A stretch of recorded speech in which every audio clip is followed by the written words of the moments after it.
Aquí comienza Entendiendo los Tiempos.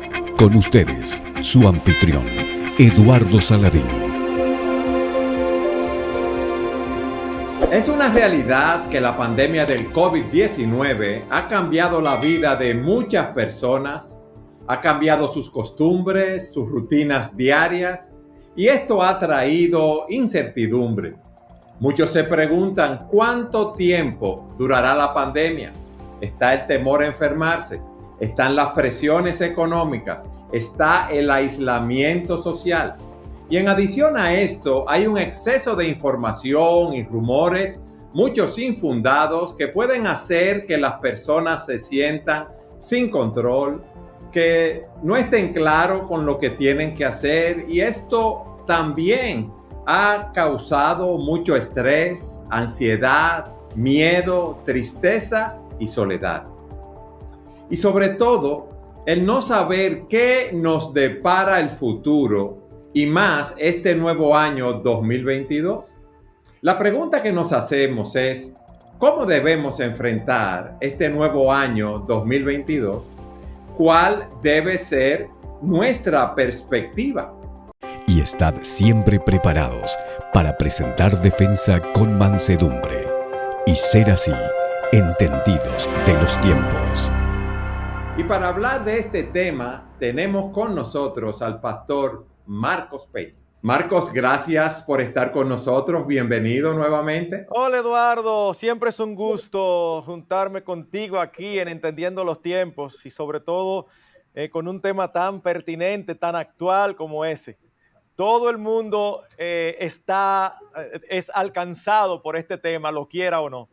Ahora ya tú sabes que está la perspectiva que la pandemia en muchos lugares se está atenuando, en otros lugares está todavía, ¿verdad?, más fuerte. El punto es, como decíamos en la introducción, Marcos, ¿cuál debe ser nuestra perspectiva para este nuevo año? ¿Qué tú nos dirías? A mí me gustaría que en este programa tú compartas algunos principios en los cuales debemos enfocarnos. Bueno, Eduardo, lo primero es que como creyentes debemos evitar dos extremos que son muy comunes. Por un lado, el extremo de negar la realidad de lo que está pasando. O sea, de verdad, yo creo que es difícil no conocer a alguien que esté cansado de esta situación. Y digo cansado porque hay otra palabra que es hastiado, que suena más fuerte, pero todo el mundo está en mayor o menor grado cansado y deseoso de que esto ya finalmente termine. Y sería incorrecto espiritualizar y decir, no importa, no pasa nada, el Señor es mi pastor y todo está bien. No todo está bien. Hay una situación real que ha trastornado la vida de todo el mundo. Pero por el otro lado, el otro extremo que debemos evitar es el olvidar que esto no es fruto de un accidente o de la casualidad. Cuando olvidamos que nuestro Dios gobierna los cielos y la tierra y que no cae un pajarillo a tierra sin su consentimiento, entonces es lógico que nos atrape el temor, que nos atrape la preocupación. Y una de las cosas que vemos en la palabra de Dios es a un Dios que gobierna y que hace todas las cosas con propósito. En otras palabras, la pandemia no fue algo que se le escapó al Señor. Dentro de todo lo que está pasando, el Señor tiene buenos propósitos, siempre. Y eso debe de movernos a nosotros a estar tranquilos, sabiendo que esto no es algo fortuito, fruto de la mala suerte o del azar o del destino, sino que nosotros tenemos en los cielos un Dios que reina, un Dios que gobierna, un Dios que es omnipotente, que puede hacer lo que Él quiera, que es soberano, que tiene el derecho de hacer lo que Él quiera sobre su creación. Y lo mejor de todo, que ese Dios digno de ser temido, también es bueno, también es amante y es el Padre de todos aquellos que han recibido a su Hijo Jesucristo. Y eso debe ser muy consolador, Eduardo. Entonces, esa es la primera perspectiva que tenemos que tener. En vez de poner la mira en las cosas de aquí solamente, tenemos que ver la perspectiva espiritual. Hay un Dios que está obrando en los cielos. Y Marcos, ahora que tú hablas de eso y nos hablas de la soberanía de Dios como el gobernante número uno del universo, es bueno vernos a nosotros mismos y ver la fragilidad nuestra, los seres humanos, en medio de esta situación. Esta pandemia nos ha mostrado que somos demasiado frágiles porque ha afectado a todo tipo de personas que han enfermado y muchos han muerto. Ricos y pobres, personas instruidas y sin instruir, nos ha llevado a ver lo corta que es la vida. ¿Qué tú nos dirías a esto, Marco? Mira, la verdad es que hay aspectos positivos en todo. Evidentemente, si Dios está detrás, siempre hay cosas positivas porque se hace con propósito. Y una de ellas, yo creo que es lo que tú mencionas. Yo creo que en una época donde el hombre se cree Dios, donde el hombre se cree que su destino está en sus propias manos, donde el hombre cree que vamos a estar en una mejor situación en el futuro, producto de lo que el hombre, la ciencia y los avances modernos hacen. Yo creo que Dios nos recordó que nosotros somos un poquito más que nada, que nosotros somos muy pequeños, porque yo creo que Sí. hasta algo de sentido del humor tiene el Señor. ¿Qué es lo que ha trastocado el mundo? Algo microscópico que ni se ve. O sea, un virus que para tú verlo tienes que ponerlo bajo el microscopio. Y sin embargo, ha trastornado el mundo entero. Yo creo que esto es una buena oportunidad, Eduardo, para que los hombres mediten y recuerden que no son nada. Nosotros necesitamos de Dios. Claro, nosotros vemos en las Escrituras, aún en Apocalipsis, cómo en un momento determinado los hombres van a sufrir el juicio de Dios y en lugar de arrepentirse, su corazón va a ser todavía más endurecido, como ocurrió con Faraón en Egipto. Dios le mostraba su poder, Dios le mostraba su superioridad, Dios lo llevaba hasta el polvo enviándole una plaga tras otra. Y el corazón de Faraón, en lugar de finalmente decir y ceder, mira, tú eres Dios, no yo, el corazón de Faraón se endurecía. Y es lo que nosotros vemos en el día de hoy. Por un lado, vemos a los hombres muy orgullosos, muy confiados en la ciencia, pero por el otro, yo creo que hay parte de lo que ocurrió hace cerca de 20, 21 años, el 11 de septiembre, cuando cayeron las Torres Gemelas, que las estadísticas dicen que las iglesias se llenaron porque las personas empezaron a buscar del Señor. Así que la condición del corazón del hombre va a determinar cómo va a responder a algo como esto que nos está ocurriendo. Si sintetizara lo que tú has dicho, podría decir que nosotros debemos ver la fragilidad nuestra y poner nuestros ojos en Dios, el Creador, quien es que gobierna todas las cosas. Así mismo es. De hecho, es ¿Qué importante. otro? Ajá. No, bien, sigue, no Bueno, te lo que preocupes. voy a decir pudiera ser otro principio, que era donde tú ibas. Y es recordar que nosotros tenemos argumentos de más para vivir confiados en la peor de las circunstancias. Nosotros tenemos un par de argumentos similares pero diferentes. Por un lado, nosotros vemos cómo en Mateo 6 el Señor Jesucristo utiliza un argumento para incentivar, estimular a los suyos a no preocuparse con ansiedad. Él dice, Dios cuida de las aves y las alimenta. Los lirios del campo nacen hoy, mañana mueren. Y dice Cristo, el rey Salomón, uno de los hombres más ricos que ha existido, dice, ni con toda su gloria se vistió como uno de ellos. Para entonces concluir, si eso que tiene mucho menos valor que ustedes, Dios los cuida, no va a cuidar de ustedes. Wow, es un argumento como muy poderoso y muy claro. Dios tiene cuidado de su creación, aún de cosas que nacen hoy y mueren mañana. Y Dios mismo dice, ustedes son más valiosos que las aves de los cielos, ustedes son más valiosos que los lirios del campo, y sin embargo, Dios, como quiera, tiene cuidado de ustedes. O sea, si Él cuida lo menos, claro que va a cuidar lo más. Ahora, hay otro argumento, y ese lo encontramos en Romanos capítulo 8.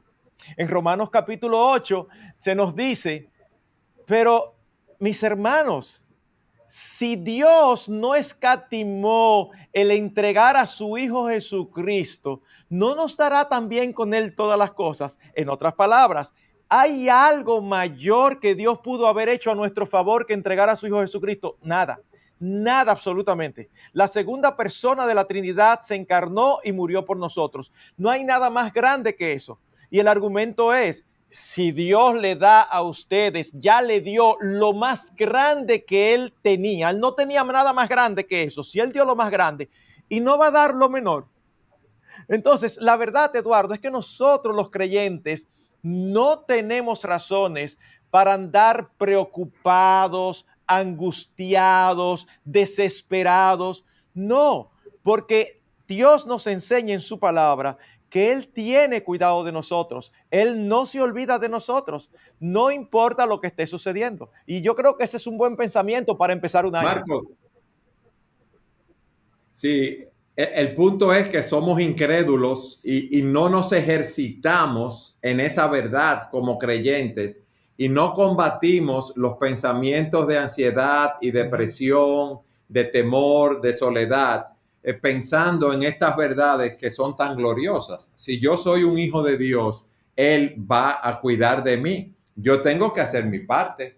Yo tengo que ser responsable. Fíjate cómo las aves están continuamente buscando su alimento, están trabajando para eso, pero luego de hacer mi parte, yo debo descansar en Dios y no estar lleno de esa ansiedad que me consume.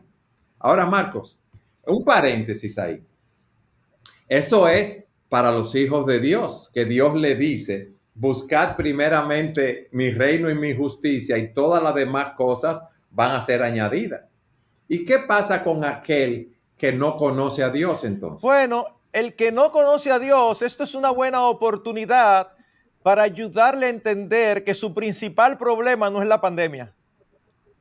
La pandemia no es nada en comparación con el problema tan grande que tiene. Su principal problema es con el Dios creador de los cielos y la tierra, que hizo todas las cosas para que le den gloria a su nombre e hizo al ser humano a su imagen para que pudiera tener comunión con él. El hombre que no conoce a Dios, toda persona, todo ser humano que no ha entregado su vida a Cristo, tiene un problema cósmico grandísimo, y es que es enemigo de Dios, es enemigo de aquel que lo creó. Sí. Y si no se convierte, si no se arrepiente de sus pecados, va a pasar una eternidad separado de la fuente de toda bondad, de todo amor y sobre todo de salvación. Así que, como tú que eres un consejero, en muchas ocasiones te ha tocado aconsejar inconversos en sus matrimonios, en aspectos laborales, en todo eso. Yo sé que tú no desaprovechas la oportunidad para decirle a ellos que su principal problema no es por lo que ellos te están buscando consejería. Uno siempre hace eso. Tú les aconsejas y le das los principios bíblicos porque la palabra de Dios tiene principios para todo. Pero cuando tú terminas, tú le dices, pero tú sabes qué, yo sé que tú crees que ese es tu principal problema, pero ese problema, que es serio, es un problemita en comparación con otro problema muy grande que tú tienes. Pero el otro tan grande que tú tienes es facilísimo de resolver. No porque sea fácil de resolver, no, fue dificilísimo. Fue un problema que costó que Cristo, la segunda persona de la Trinidad, se encargara, viniera aquí y muriera en una cruz y resucitara. O sea, eso es algo impresionante. Pero ya todo está hecho. Ya nosotros lo que nos necesitamos es clamar y aceptar ese sacrificio a nuestro favor. Así que al que no conoce al Señor, amén, yo creo que tiene razones lógicas para preocuparse. porque la fuente de sustento, la fuente de consuelo, la fuente de fortaleza no le pertenece, no la conoce, no le interesa. Marcos, ¿qué otro principio yo debo tener en mente para tener una perspectiva bíblica, una perspectiva espiritual en este nuevo Bueno, año? Eduardo, yo creo que es importantísimo que en momentos como este nosotros recordemos la verdad de que nosotros no somos el centro de la existencia humana ni de la vida. El centro es Dios. Y esto hace una gran diferencia. ¿Por qué? ¿Y qué significa esto, ¿Por qué? Marcos? Porque cuando nosotros somos el centro, solamente nos preocupamos por cómo algo nos afecta. Y estamos tan centrados en nosotros mismos, wow, que todo aquello que no sale como nosotros quisiéramos ya es un motivo de desanimarnos, de frustrarnos, de deprimirnos. Y a veces nos entristecemos por aquellas cosas que Dios está usando para hacernos bien. ¿Cuántas veces, Eduardo, no hemos visto nosotros a personas que Dios trae a sus pies después de haberlo puesto en una situación complicada, hasta que finalmente ellos se dieron cuenta que ellos no podían resolverlo y vinieron clamando al Señor? Al final, eso termina siendo una bendición. Yo he tenido ocasiones donde he hablado de un cáncer, un bendito cáncer, por ejemplo. ¿Cómo? ¿Y cómo puede ser un cáncer bendito? Oh, pero a veces tiene unos familiares que le predica la palabra, preocupado por ellos, por su salvación eterna, y viven centrados en sí mismos, viven para sí, no hacen caso, hasta que, ¡pum!, viene una enfermedad a su vida. Y cuando el Señor los doblega y ellos ven que ya no hay ninguna salida, que ya no hay más nada que hacer, ¿qué sucede? Oh, que terminan a veces entregando sus vidas al Señor. ¿Y sabes qué? Eso es lo mejor que le puede pasar a una persona, porque ese es el mejor negocio que cualquier hombre puede hacer. Una eternidad completa con Cristo. Pero ¿y qué es mejor que eso? Así que un cáncer que elimina una vida que pudiera durar aquí 70, 80, 90 años, 100 años, no se compara, ese sufrimiento no se compara con tener la certeza de que cerrando los ojos aquí, los voy a abrir en la presencia de mi Dios y de mi Salvador y voy a disfrutar por la eternidad de la comunión con Él. Eso es algo de verdad que no tiene precio. Entonces, muchos podrían decir que en ese aspecto espiritual, la pandemia ha sido una bendición. Nos ha mostrado la fragilidad de la vida, nos ha mostrado la limitación de la ciencia, nos ha mostrado que todos somos iguales y hay una realidad, todos nos enfermamos y todos vamos a morir. Nos ha mostrado lo transitoria que es la vida. Y yo te añadiría algo más, Marcos. Hay muchas personas que vivían para sí mismos, centrados en sí, y han visto otros que se han entregado a servir a los demás en medio de esta situación, y esas personas han salido de esa burbuja en la cual se encontraban, de ese capullo en el cual estaban envueltos para servir a otras personas, y se han dado cuenta que hay un prójimo a nuestro alrededor a los cuales debemos servir, y se han dado cuenta que cada vida Así es importante. En ese sentido, Eduardo, yo creo que para el cristiano estos son tiempos muy oportunos para ayudar a los demás a pensar bien, a reconocer su necesidad espiritual. Son tiempos donde se puede predicar la palabra porque las personas pueden estar sensibles. Son tiempos donde aún tenemos la oportunidad de ayudar a algunos que han sido afectados de una manera más severa que otros. Aún, Eduardo, yo Sí. creo que, y aún recordando otro principio con unas palabras que tú mencionaste, son tiempos para recordar que Dios tiene el control y no nosotros. En la epístola a Santiago Así nos es. dice no seáis jactanciosos, no se jacten del día de mañana, porque ustedes no saben lo que el día de mañana traerá. Más bien di, si el Señor quiere, haremos esto o aquello. Es Y así. aunque es cierto que muchos de nosotros acostumbramos a decir si el Señor quiere, a veces puede ser una expresión que simplemente adoptamos y no necesariamente estamos pensando en que el Señor puede cambiar. Pero Eduardo, aunque todavía estamos en esa etapa, ¿qué cambio más fuerte ocurrió en marzo del 2020? Yo estoy seguro que tú tenías planes, igual que todo el mundo. Y el Señor dijo, se equivocó todo el mundo. Aquí nadie va a hacer lo que pensaba. Y cuando digo nadie, es nadie. Nadie. Nadie, Entonces, así el fue. Señor trastocó los pensamientos y los planes. No podemos, no debemos, podemos, y se nos puede frustrar, pero no debemos hacer planes sin recordar que si Dios quiere. Yo puedo planificar viajar, yo puedo planificar hacer tal o cual negocio, yo puedo planificar hacer un cambio, mejorar esto, trabajar aquello, pero eso va a depender solamente de si Dios quiere y si Dios da la oportunidad. Ahora, Eduardo, Amén. cuando uno Es piensa en así. un Dios así, mira, sería terrible si ese Dios fuera como los dioses griegos. El que tiene un poquito de conocimiento de la mitología griega sabe que los dioses griegos tenían características muy humanas, envidia, celos, pero ninguno era todopoderoso. Tenían sus limitaciones. Nosotros tenemos a un Dios todopoderoso que puede hacer lo que Él quiera, que gobierne el universo, y uno dice, uy, eso debe ser terrorífico.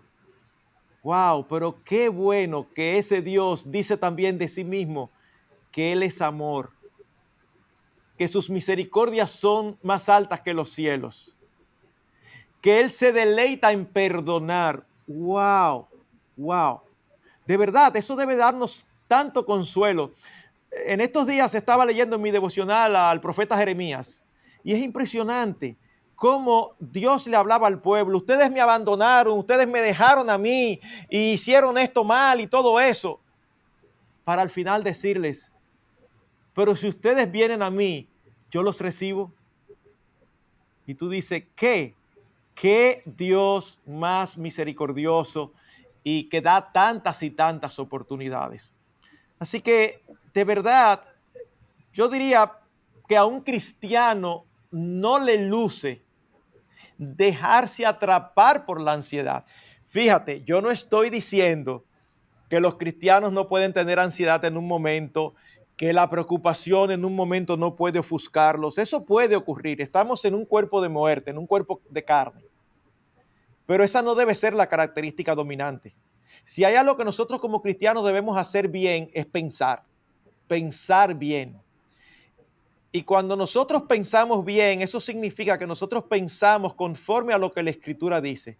Y la Escritura nos enseña que nosotros estamos en la mejor posición que cualquier ser humano puede estar. Estamos en las manos protectoras de un Dios que hace lo que quiere sobre toda su creación y que lo que Él quiere siempre son propósitos buenos para nuestras vidas. ¿Por qué vamos a preocuparnos? Por fe andamos, no por vista. Claro, vemos, yo mismo a veces digo, estoy cansado de esta mascarilla. Estoy cansado de que no puedo hacer esto o aquello. Así. Claro, eso, pero eso son expresiones puntuales. Pero, ¿cómo reaccionamos el resto de nuestros días? ¿Qué es lo que nos caracteriza en estos días tan complicados? Debe caracterizarnos una paz que gobierna nuestros corazones, porque nosotros hemos colocado nuestras ansiedades y nuestras preocupaciones en las manos del Señor en nuestras oraciones. Tú decías, Marcos, que lo de Santiago, la vida es una neblina, viene de pronto y se va. No somos dueños de nuestras vidas en ese sentido, ni de nuestros destinos. Dios ha decretado lo que ha de suceder con nosotros. No debemos estar deprimidos, ni ansiosos, ni preocupados, sino que debemos hacer nuestra parte y poner nuestros ojos en el Dios soberano, viviendo para Él y para su gloria, buscando su reino y su justicia. Pero a mí me gustaría que tú le explicaras en los 3 minutos que nos quedan de programa a aquellos que no conocen al Señor y no tienen esa esperanza de la cual tú hablas, cómo ellos pueden tener esa esperanza, porque hay una realidad, Marcos. Ahora está bien, hemos sobrevivido a la pandemia, no hay mayores inconvenientes, pero hay una realidad y es que puede venir otra pandemia. Hay una realidad que vamos a seguir envejeciendo y llegará el día que ya nuestras vidas terminarán. ¿Qué va a suceder después de ahí? ¿Cómo yo puedo estar bien con Dios? Precisamente ese es el centro de la Biblia, mostrar cómo el hombre puede ser salvo y resolver ese problema de enemistad que tiene con Dios por causa de sus pecados. Y la solución no parte de nosotros, porque no tenemos la forma de resolver ese problema. Si lo hubiéramos tenido, Cristo no hubiera tenido que venir. Dios mandó a Jesucristo a vivir una vida perfecta y para que Él pagara en nuestro lugar lo que nuestros pecados merecen. Todos nosotros pecamos, todos nosotros nos apartamos de Dios. No hay justo ni aun uno, y eso incluye a todos, y todos significa todos sin excepción. Sin embargo, de igual modo, todos podemos acudir al Señor en arrepentimiento, doliéndonos por nuestros pecados, confesando, reconociendo que nuestros pecados ofenden a Dios, pero al mismo tiempo reconociendo que la sangre de Jesucristo puede limpiar de todo pecado a aquel que entrega su vida a Él. Así que la exhortación es: entregue su vida a Cristo para que ya no salga de la pandemia. Eso no es una promesa, sino para que pueda enfrentar no solo la pandemia, miles de pandemias, miles de dificultades, con la certeza de que está en las manos de su Padre. Porque algo que nosotros vemos en las Escrituras, Eduardo, es que no todos somos hijos de Dios, todos somos criaturas de Dios. Juan 1:12 dice que los que le recibieron, los que creen en su nombre, les dio potestad de ser llamados hijos de Dios. Todos tienen la posibilidad de arrepentirse, de clamar a Cristo, de recibirle y ser hechos hijos de Dios. Cristo mismo dijo unas palabras que yo creo que son muy pertinentes. Dijo: el que a mí viene, yo no le echo fuera. No hay un solo ser sobre la faz de la tierra que pueda decir en aquel día: fui a Cristo y Él no me recibió. Él está allí. Su sacrificio puede ser eficaz para ti si tú te arrepientes y le entregas tu vida. Amén. Marcos, muchas gracias por haber estado con nosotros, Eduardo, y muchas gracias por habernos dado esa perspectiva bíblica, espiritual para este nuevo año. Y gracias a todos ustedes por habernos acompañado en un programa más de Entendiendo los Tiempos.